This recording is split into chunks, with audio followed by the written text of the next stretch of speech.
দিয়া না? এই দিয়া, দিয়া।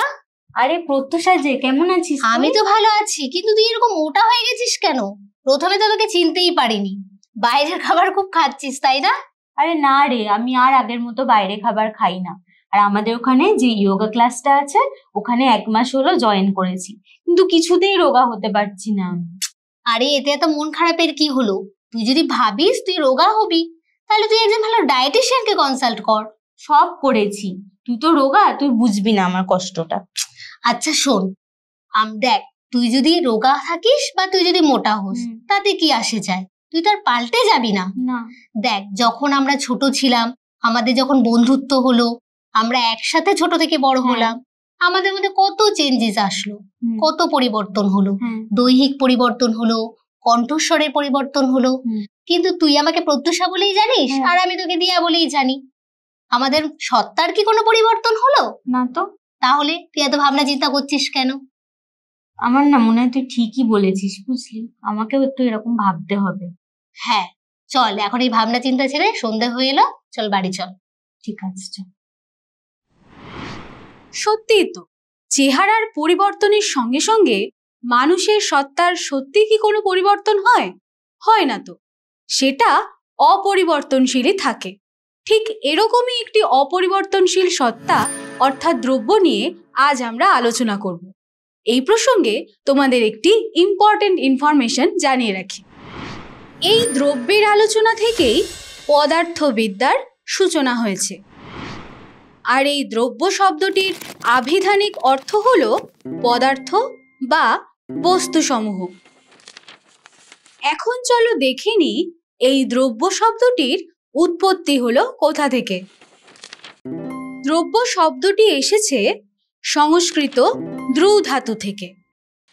দ্রু ধাতুর অর্থ হলো পরিবর্তন, অর্থাৎ যাওয়া, ক্ষরণ হওয়া ইত্যাদি। তবে এই পরিবর্তন বলতে গুণ ও কর্মের পরিবর্তনকেই বোঝানো হয়েছে।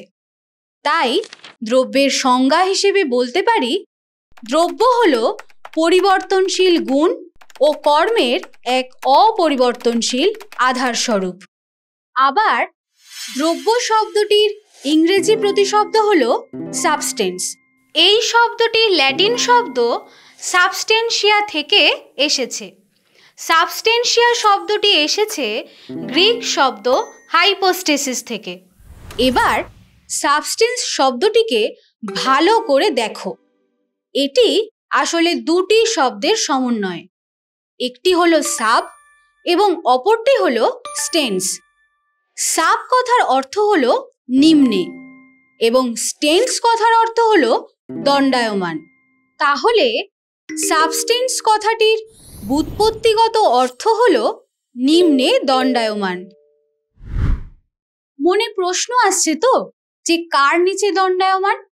আচ্ছা, বুঝিয়ে বলছি। দ্রব্য হলো গুণ, ক্রিয়া প্রতিক্রিয়া প্রভৃতির নিম্নে দণ্ডায়মান, অর্থাৎ এগুলির আশ্রয়স্থল।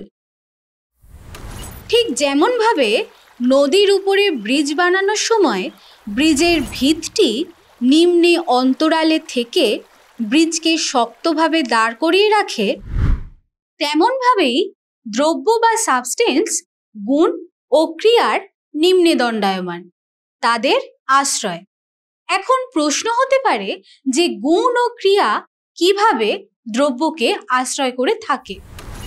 ধরো তোমরা শীতের দেশে বেড়াতে গেছো। সামনে বিশাল বড় একটা কমলা লেবুর বাগান। এখন আমি যদি তোমাদের প্রশ্ন করি কমলা লেবু কি বলো তো? উত্তরে বলবে কমলা লেবু একটি পুষ্টিকর ফল। কাঁচা থাকলে যার রং থাকে সবুজ আর পাকলে রং হয় কমলা। কাঁচা থাকলে এর স্বাদ হয় টক আর পাকলে খেতে লাগে মিষ্টি। কমলা লেবুর আকারও প্রায় গোল। এখন লক্ষ্য করে দেখো কমলা লেবু কি?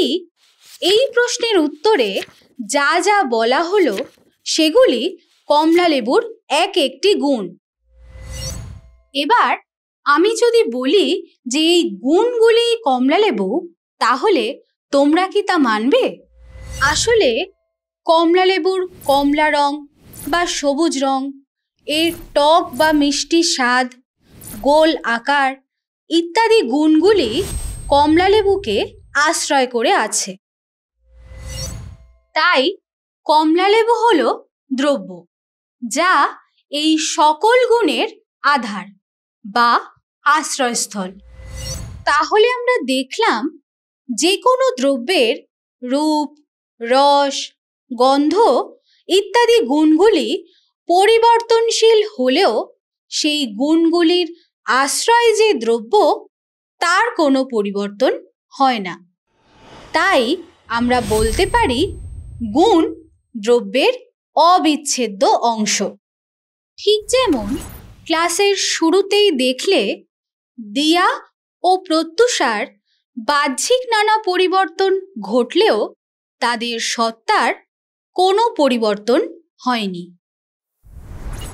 এবার তোমাদের বলবো ক্রিয়া কিভাবে দ্রব্যকে আশ্রয় করে থাকে। এই দিদি কি রে, কখন থেকে তোকে খেতে দিতে বলছে, তুই খেতে দিচ্ছিস না কেন? খুব খিদে পেয়েছে। তুই আমাকে একটু শান্তিতে থাকতেও দিবি না। ওই তো রান্নাঘরে কি রাখা আছে, মিষ্টি বোধহয়, যা গিয়ে খেয়ে নে। ঠিক আছে।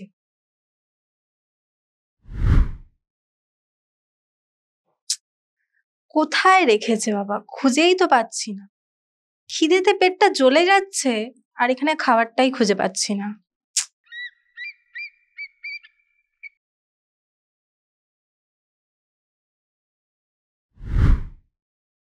কোথায় যে রাখলো? এই তো, দেখি কি রেখেছে খাবার। হারি পাস, রসগোল্লা।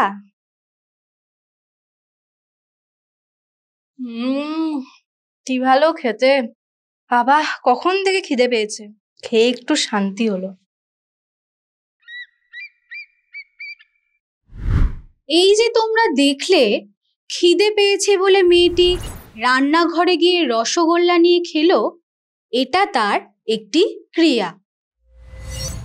আর এই ক্রিয়ার আধার বা আশ্রয়স্থল হলো রসগোল্লা নামক দ্রব্য।